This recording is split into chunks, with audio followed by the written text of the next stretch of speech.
चिंता में खुद को बर्बाद मत करो। दोस्तों, हम में से कई सारे लोग ऐसे होते हैं जो चिंता के कारण खुद को बर्बाद कर लेते हैं। ऐसे ही लोगों को बर्बाद होने से बचाने के लिए हम ये वीडियो लेके आए हैं। दोस्तों, वीडियो बहुत हेल्पफुल है। तो ये बात उन दिनों की है जब बुद्धा मरवन में अपना समय व्यतीत कर रहे थे। इस समय तक बुद्धि की प्रसिद्धि दूर दूर तक फैल चुकी थी। बहुत दूर दूर से लोग अपनी चिंताओं और परेशानियों का समाधान खोजने के पास आते थे। ऐसे ही एक दिन जब बुद्धा मरवन में अपने शिष्यों को प्रवचन दे रहे थे, तो एक अधेड़ उम्र का व्यक्ति अपने 2021 वर्ष के पुत्र को अपने साथ लिए बुद्धि की तरफ चला आ रहा था। जब यह प्रवचन स्थल के पास पहुंच गए तो एक नजर उन पर डाली और इशारे से बैठने के लिए कहा। जब प्रवचन समाप्त हो गया और सभी लोग वहां से चले गए, तो बुद्ध ने उस व्यक्ति को अपने पास बुलाया और बैठने के लिए कहा। वहां चारों तरफ हरियाली छाई हुई थी। मौसम बहुत सुहाना था और तरह तरह के पक्षियों की आवाजें गूंज रही थीं। ऐसा नजारा देखकर उस व्यक्ति को अंदर से असीम शांति महसूस हो रही थी। इसके बाद बुद्ध ने उस व्यक्ति से आने का कारण पूछा, तो इस पर व्यक्ति ने कहा, यह तथागत, मैं 2 दिन की लंबी यात्रा करके अपने पुत्र को आपसे मिलवाने लाया हूं। ये मेरा इकलौता पुत्र है और ये हर समय थका थका रहता है। ऐसा लगता है जैसे इसके अंदर कोई जान ही नहीं है, कोई प्राणी नहीं है। इसका स्वभाव भी काफी चिड़चिड़ा हो गया है। अगर हम इससे कुछ भी कहते हैं तो ये हमारी छोटी छोटी बातों पर गुस्सा हो जाता है। इसके देखने की क्षमता भी उम्र से पहले ही कमजोर हो गई है और इसके बाल भी सफेद पड़ने लगे हैं।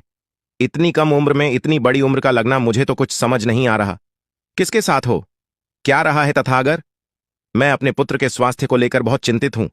जब मैं अपने पुत्र को वैद्य जी के पास लेकर गया तो उन्होंने कुछ औषधि दी और कहा, अपने पुत्र को तनाव कम लेने के लिए कहो। वो अपने दिमाग में बहुत अधिक तनाव लेता है, इसलिए उसकी ऐसी हालत हो गई है। लेकिन मुझे उनके बहुत समझाने के बाद भी तनाव का मतलब समझ नहीं आया।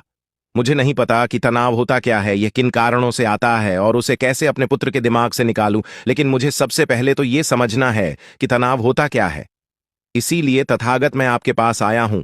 कृपया आप मेरी समस्या का समाधान कीजिए। ये सुन बुद्ध उसके पुत्र को बड़े ध्यान से देखते हैं, उसके चेहरे को देखते हैं, उसकी आंखों को देखते हैं और फिर उसके हाथों की नब्ज को भी देखते हैं। ये सारी विधि करने के पश्चात बुद्ध उस व्यक्ति से कहते हैं, तनाव लेना तो कोई नहीं चाहता, लेकिन फिर भी यह तनाव लोगों के दिमाग को दीमक की तरह पकड़ लेता है और व्यक्ति जान भी नहीं पाता कि वह तनाव में जी रहा है। लेकिन अगर व्यक्ति तनाव के कारणों को अच्छे से समझ लेता है और तनाव के बारे में कोई ऐसा पैमाना बना लेता है जिससे वह जान सकें कि वह कितने तनाव में है, तो वह इस समस्या का समाधान भी खोज सकता है। सबसे पहले तो तुम ये समझो कि तनाव होता क्या है।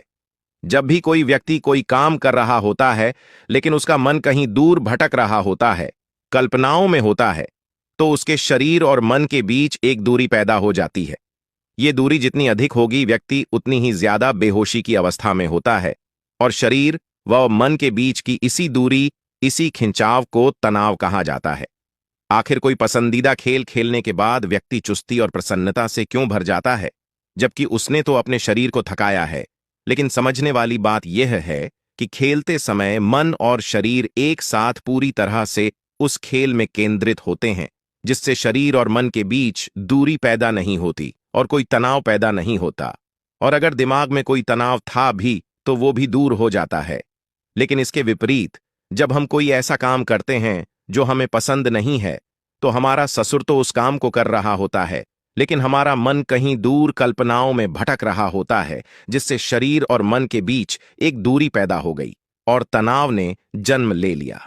इसीलिए व्यक्ति को एक समय पर सिर्फ एक ही काम करना चाहिए और अपने तन और मन की सारी शक्ति उसी एक काम पर लगा देनी चाहिए, जिससे व्यक्ति के अंदर तनाव पैदा ही ना हो। इसके बाद बुद्ध ने कहा, तनाव पैदा होने के मुख्य 8 कारण होते हैं और जिसने इन कारणों को समझ लिया वो जीवन भर तनाव मुक्त रह सकता है।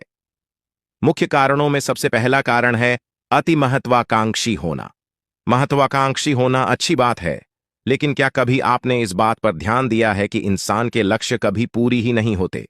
उसका एक लक्ष्य पूरा हुआ नहीं कि वह दूसरे की तरफ भागने लगता है, दूसरा पूरा हुआ तो तीसरे की तरफ, और इस तरीके से वो अपने लक्ष्यों को पाने के लिए जिंदगी भर गोल गोल घूमता रहता है।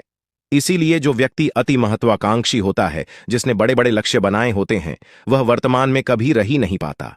उसका मन सदैव भविष्य की योजनाएं बनाने में ही व्यस्त रहता है। उसका शरीर तो वर्तमान में रहता है, लेकिन भविष्य में ही रहता है, जिससे मन और शरीर के बीच दूरी पैदा हो जाती है और वह तनाव भरी जिंदगी जीने लगता है। बुद्ध के मुंह से यह बात सुन उस लड़के ने कहा, बुद्ध, तो फिर इसका मतलब है कि हमें लक्ष्य नहीं बनानी चाहिए, क्योंकि लक्ष्य बनाना भी तो महत्वाकांक्षा ही है। इस पर बुद्ध ने कहा, जीवन में लक्ष्य बनाना कोई गलत बात नहीं है, लेकिन समस्या तब उत्पन्न होती है जब वो अपना पूरा ध्यान उस लक्ष्य से मिलने वाले परिणाम पर ही लगा देते हैं और उसके परिणाम की चिंता करते रहते हैं। व्यक्ति को वर्तमान में जीना आना चाहिए।